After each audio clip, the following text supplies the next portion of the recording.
Welcome to SR developers. అందరికీ నమస్కారం. 3 ఎకరాల 20 గుంటల వ్యవసాయ భూమి అమ్మకంలో వచ్చింది. ఈ వ్యవసాయ భూమి చింతపల్లి మండలం నల్లగొండ జిల్లా దగ్గర అయితే అవుతుంది. హైదరాబాద్ నుంచి ఈ ప్రాపర్టీ వెళ్ళాలనుకుంటే సాగర్ హైవేలో వెళ్ళాలి. LB Nagar, Sagar ring road, BNT Nagar, Ibrahimpatnam, Yacharam, mall, Chintapalli. So Chintapalli దగ్గరలో ఈ ప్రాపర్టీ అయితే ఉంటుందండి. హైవే నుంచి కేవలం 3 కిలోమీటర్ల దూరం, హైదరాబాద్ నుంచి 65 నుంచి 70 కిలోమీటర్ల దూరం, ఓఆర్ఆర్ అవుటర్ రింగ్ రోడ్ దగ్గర నుంచి 55 నుంచి 60 కిలోమీటర్ల దూరం, రీజనల్ రింగ్ రోడ్ ఈ RRR మార్కింగ్ దగ్గర నుంచి 5 నుంచి 10 కిలోమీటర్ల దూరం అవుట్ సైడ్ అయితే ప్రాపర్టీ ఉంటుందండి. మంచి సెక్యూర్ ఏరియాలో ఉంటుంది. అండ్ ఈ ప్రాపర్టీ డైరెక్ట్ బ్లాక్ టాప్ రోడ్కే ఉంటుందండి. Village to village BT roads, damar road అంటారు కదా, ఆ డామర్ రోడ్కి ప్రాపర్టీ ఉంటుంది. ప్రాపర్టీ పరంగా కానీ డాక్యుమెంట్ పరంగా కానీ ఎలాంటి ప్రాబ్లం అయితే లేదండి. అండ్ ఈ ప్రాపర్టీ ప్రైస్ కూడా 60 లక్షలకు 1 ఎకరం అయితే చెప్తున్నారండి. కూర్చుంటే టైంని బట్టి పేమెంట్ని బట్టి కూడా ప్రాపర్టీ ప్రైస్ తగ్గే అవకాశం ఉంటుందండి. 60 lakhs per acre అయితే చెప్పినారు. అండ్ హైవేకి దగ్గర అండ్ RRR మార్కింగ్ కూడా దగ్గరలో ఉంది కాబట్టి ఫ్యూచర్ ఇన్వెస్ట్మెంట్ కోసం అయితే ఈ ప్రాపర్టీ బాగా సూట్ అవుతుంది. అండ్ మీరు ఒకసారి ప్రాపర్టీ విజిట్ చేయండి. ప్రాపర్టీ విజిట్ చేస్తే ఏంటంటే ప్రాపర్టీ ఎలా ఉందో అర్థమవుతుంది, ఆ చుట్టుపక్కల డెవలప్మెంట్స్ ఎలా ఉన్నాయో అర్థమవుతుంది. అలాగే ఈ ప్రాపర్టీకి ఎంత ప్రైస్ పెట్టాలా వద్దా, సో ఈ ప్రాపర్టీ ప్రైస్ ఎంత చెప్తున్నా ఇది కరెక్ట్గానే ఉందా, సో ఈ ప్రాపర్టీకి ఎలాంటి డాక్యుమెంట్స్ పరంగా కానీ ప్రాపర్టీ పరంగా ఎలాంటి ప్రాబ్లమ్స్ ఏమైనా ఉన్నాయా, సో అవన్నీ క్లియర్గా అర్థమవుతుందండి. చాలామంది ఏంటంటే వీడియోస్ పెట్టండి, లొకేషన్స్ పెట్టండి, సో ఈ లొకేషన్ మాకు నచ్చితే మేము దాకా వస్తాము, లేకపోతే వద్దు, కొన్ని ఫిల్టర్ చేసుకుంటాము, అవన్నీ చెప్తుంటారు. నేనేందంటే మీరు ఒక్కసారి ప్రాపర్టీ చూడడానికి వచ్చినప్పుడు నా దగ్గర ఎన్ని ప్రాపర్టీస్ ఉన్నాయో అన్ని ప్రాపర్టీస్ చూపిస్తా.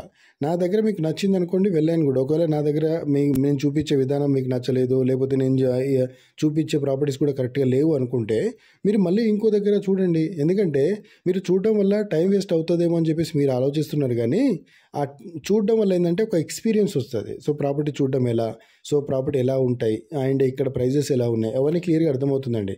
సో వన్ టైం విజిట్లో మనం ప్రాపర్టీ డైరెక్ట్గా కొనలేము కాబట్టి 1-2-3 సార్లు విజిట్ చేసి ప్రాపర్టీ అంతా తెలుసుకొని ప్రాపర్టీ కొనాలా వద్దా, సో ఈ ఏరియాలో ఇంత ప్రైస్ పెడితే మనకి ఫ్యూచర్లో ఏమైనా అడ్వాంటేజ్ ఉంటుందా లేదా, అవన్నీ క్లియర్గా అర్థమవుతుందండి. అండ్ ఇదే ఏరియాలో ఈ ఒక్క ప్రాపర్టీ కాకుండా ఇంకా చాలా ప్రాపర్టీస్ అయితే ఉన్నాయండి. హైవేకి దగ్గరలో కొట్టి ఏంటంటే కొంచెం రేట్లు ఎక్కువ ఉంటాయి. ఇప్పుడు హైవేకి అనుకోండి ఆల్మోస్ట్ మీరు 150 కిలోమీటర్స్ దాకా వెళ్ళినా ₹1,00,00,000 కంటే తగ్గదండి ఎక్కడ హైవేకి వచ్చేసి. ఎందుకంటే కంప్లీట్గా కమర్షియల్ అయిపోయింది. 100, 120, 150 కిలోమీటర్స్ దాకా అంతా కమర్షియల్ అయిపోయింది. ఎందుకంటే మధ్య మధ్యలో విలేజెస్ వస్తుంటాయి, మండల్ హెడ్ క్వార్టర్స్ వస్తుంటాయి కాబట్టి ఆ ఏరియాలో ఏంటంటే కమర్షియల్ అయిపోతున్నాయి. సో అక్కడ మనము ఫ్లాట్లు కొనాలన్నా లేకపోతే ఏదైనా బిజినెస్ పెట్టుకోవాలన్నా బాగా రన్ అవుతుంది కాబట్టి అది కమర్షియల్గా మారిపోతుంది. వెంచర్లు చేయడం, అది చేయడం ఇది ఉండడం వల్ల సో రేట్లు అనేవి జంప్ అయిపోయినాయండి.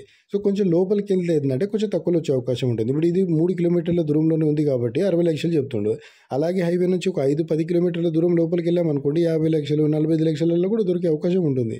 బ్లాక్ టాప్ రోడ్కుంటే ఒక రేట్ ఉంటుంది, మట్టి రోడ్డుకుంటే ఒక రేటు ఉంటుందండి. మళ్ళీ మెటల్ రోడ్ ఉంటుంది, సో కంకర్ బెడ్ వేసిన రోడ్డు, సో అది ఎప్పటికైనా బీటీ రోడ్ పడే అవకాశం ఉంటుంది. సో అలాంటి దాన్ని కూడా కొంచెం రేట్లు తక్కువ ఉంటాయండి. ఇప్పుడు హైదరాబాద్ నుంచి కొంచెం దూరం వెళ్ళామనుకోండి 20-25 lakhsలో కూడా ప్రాపర్టీస్ దొరుకుతాయి. అది కూడా